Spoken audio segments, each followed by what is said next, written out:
안녕하세요. 코인 알려주는 남자입니다. 비트코인 가격은 40K 근처에서 횡보를 하고 있습니다. 이런 시기에 자산 시장과 코인 시장에 지대한 영향을 미칠 변수가 조만간 다가올 것 같습니다. 어떤 부분인지에 대해서 살펴보고 이 부분이 비트코인과 코인 시장, 더 나아가 자산 시장에 어떤 영향을 미칠지 이야기해 보도록 하겠습니다. 선물 첨삭맵상으로 봤을 때 횡보하고 있기 때문에 위아래로 모두 롱숏이 신규로 많이 구축이 되고 있는 걸 확인할 수 있습니다. 과거에서 늘 봐왔지만 이렇게 롱과 숏이 많이 쌓였을 때는 변동성이 위로 갔다 아래로 갔다 아래로 갔다 위로 가면서 모두 깨부셨기 때문에 조만간 급격한 변동성이 보일 수 있다 정도는 생각을 하시면서 매수 매도에 임해야 되겠습니다. 펀딩 레이트 히트맵상으로 봤을 때도 예전에 9천억 원 정도가 알트코인들 막 엄청나게 과열되고 나서 다 터지고 나서 요 지점이죠. 그리고 나서 아직까지도 회복이 되지 않는 모습을 확인할 수 있습니다. 일부 코인들 이벤트가 있는 경우에는 지금 펀딩 레이트가 올라간 정도는 있었지만 아직까지도 돌아오지 못한 모습을 보이고 있다. 시장이 선물 쪽에서는 잠잠하다라는 걸 인지할 수 있습니다. 개인적으로는 빨리 돌아왔으면 좋겠습니다. 에릭 발추너스가 GBTC가 거래 대금이 점점 볼륨량이 줄어들고 있다. 이 말은 GBTC의 유출이 조금씩 줄어들고 있다라는 말과 같기 때문에 유의미한 변화가 생기고 있다라고 이야기를 하고 있고, 실제로 그 자료를 봤을 때도 이 GBTC의 거래 볼륨량 자체가 확연히 줄어들고 있는 걸 확인할 수 있습니다. 앞으로 조금 더 살펴봐야 되겠지만 이 GBTC의 전환, 다른 비트코인 현물 ETF로 전환되는 것들이 조금은 줄어들 가능성이 있다, 이렇게 봐야 되고요. 지금까지 비트코인 현물 ETF가 승인이 되고 거래가 되면서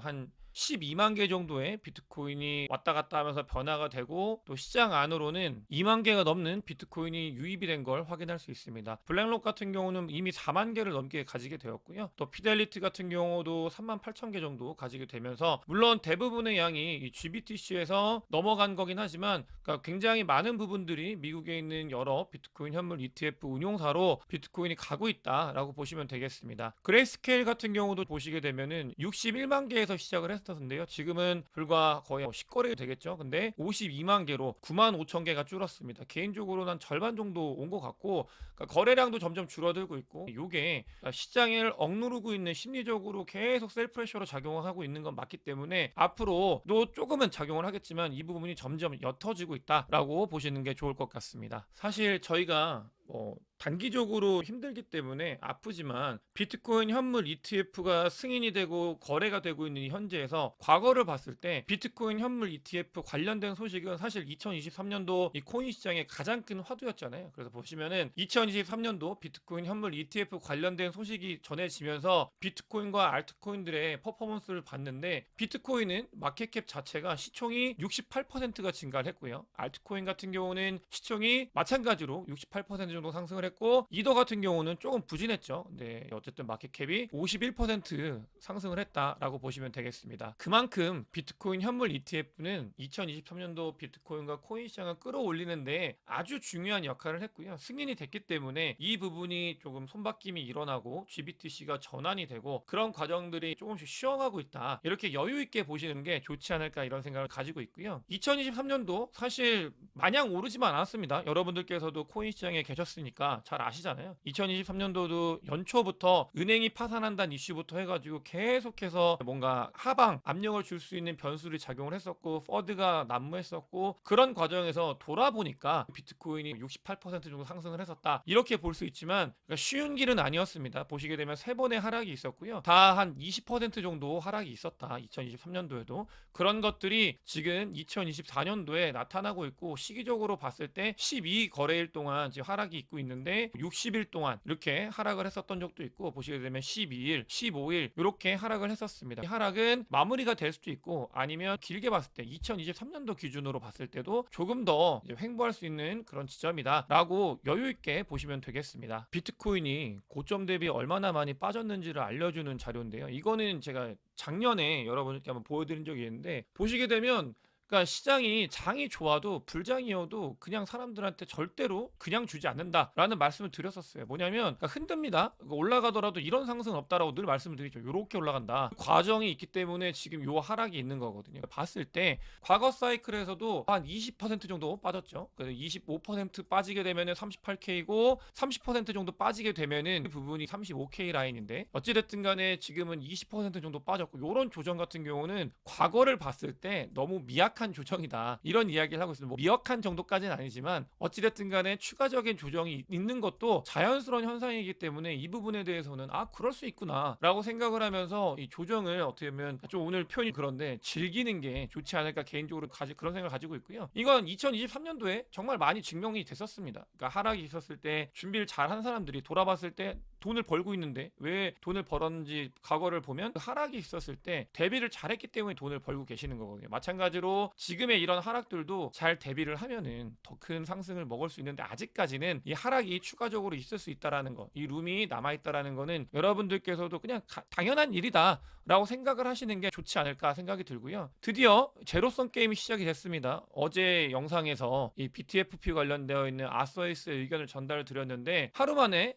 연준에서 이야기를 했습니다. BTFP의 연장은 없다. 3월달이 되면은 은행들이 돈을 빌릴 수 있는 BTFP 프로그램이 종료가 되고요.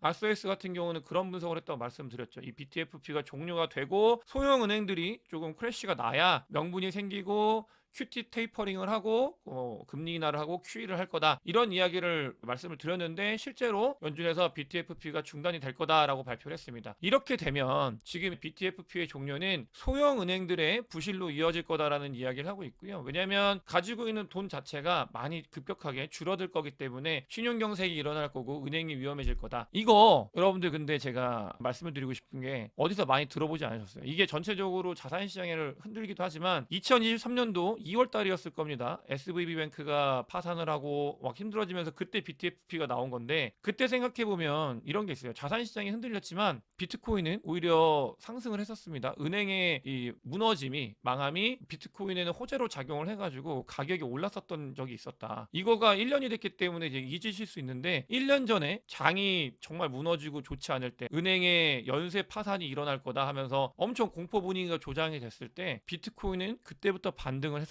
여러분들께서도 이 BTFP가 어떻게 보면은 비트코인의 수혜가 될 수 있다는 것도 인지를 하셔야 돼요. 이게 자산시장을 흔드는 건 맞습니다. 분명히 자산시장을 흔들고 좋지 않은 그런 매크로적으로 압박을 줄 건 당연한 건데 그 와중에 비트코인은 예전에 은행이 망한다라는 소식이 전해졌을 때 상승을 했기 때문에 상승을 할 가능성도 있다. 이런 부분들도 보시면서 올바른 선택을 하셔야 됩니다. 그래서 결론은 뭐냐면 이런 거에 베팅을 하셔가지고 내가 여기에 하락을 하면 사야지 라는 생각보다는 그냥 2024년도 1분기 편하게 꾸준히 잘 모아가시면 그 뒤에 더 좋은 일들이 있기 때문에 엄청 큰 일이에요. 이 BTFP 관련된 소식들은. 하지만 우리는 우리의 길을 가야 된다. 이런 말씀을 드리고 싶고요. 우연치 않게 BTFP가 종료되는 이 타이밍에 지금 나스닥 기술주들이 계속해서 상승을 하면서 닷컴 버블 때만큼 비율을 봤을 때 거기까지 왔다라고 보여지고 있습니다. 조금 리스키한 구간인 거죠. 그런데 BTFP가 곧 종료가 되죠. 그러면서 장이 좋지 않은 모습을 보일 가능성이 있겠죠.